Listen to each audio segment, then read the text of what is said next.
In 2017, I was diagnosed with bipolar depression, and it really made me feel like I had no idea who I was. I had no control over my identity. I was being different people, trying to change the way I speak, trying to constantly change the way I look, constantly change the way I act and everything, trying to be like this person or that person. I didn't have my own identity. I didn't have if you ask who is Naomi, you can't really say, because I was just struggling to find myself. And with that, I had to take antidepressants in order to stabilize my moods. I had to take sleeping pills in order to fall asleep. I started smoking marijuana because I wanted to feel calm.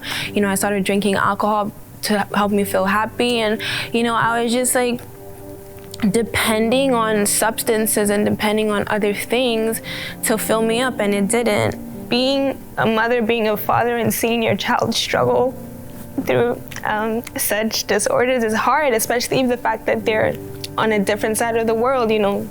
When I was going through all that, they weren't here. They live in Nigeria and I live down here. So it's it was a really tough time. I was over summer 2017. That was the year that I felt that, that was my time to go. Something in me just knew that this is it. This is the year that I'm gonna take your life. I felt it. I was 19 at the time. At the youth camp that I was working at, it was in the middle of a forest, So this one evening I just walked.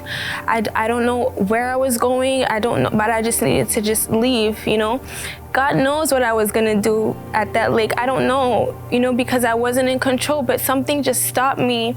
And I just sat down and I just started crying. I just started crying, and I was crying out to God. So I just got my phone and I started recording and I started talking. And it was kind of like I was talking to God, He was there in the middle of that forest when I was alone. He was there with me, and He was the one giving me strength at my lowest point when I felt so weak. There's this one Bible verse that kept me going through all of this, and it's Romans 8:18, and it says, "The pain that you're going through is nothing compared to the joy that's coming." I kept reciting that. Whatever joy that's coming, I want to receive it directly from you, because I've tried drugs, I've tried alcohol, I've tried relationships, and none of that satisfied me. So if you're the God that I believe you to be, I know that you're going to get me through this, so I surrender.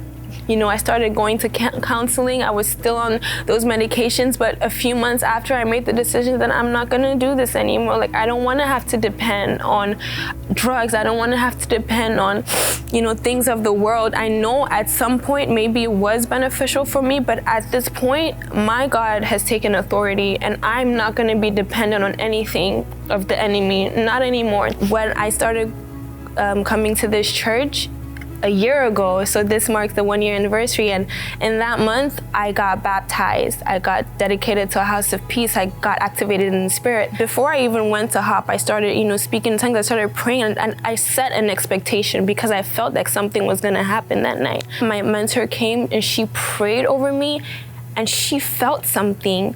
She started delivering me, and I started physically feeling something come out, physically feeling spirits come out, and past traumas come. I felt it so strongly.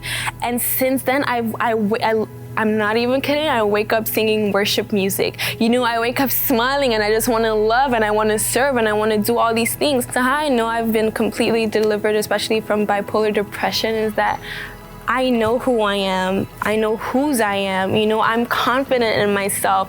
I'm not dependent on people anymore. I'm not trying to be like people. I'm not dependent on drugs, on alcohol, on medication, none of that. I just feel like a completely different person, and it's not just me that sees it. My family, they look at me and they just thank God. Sometimes we get emotional and we're like, how did this happen? Only God could have done this. My skin is glowing, I'm smiling, I'm happy. I don't need to take medication to smile anymore.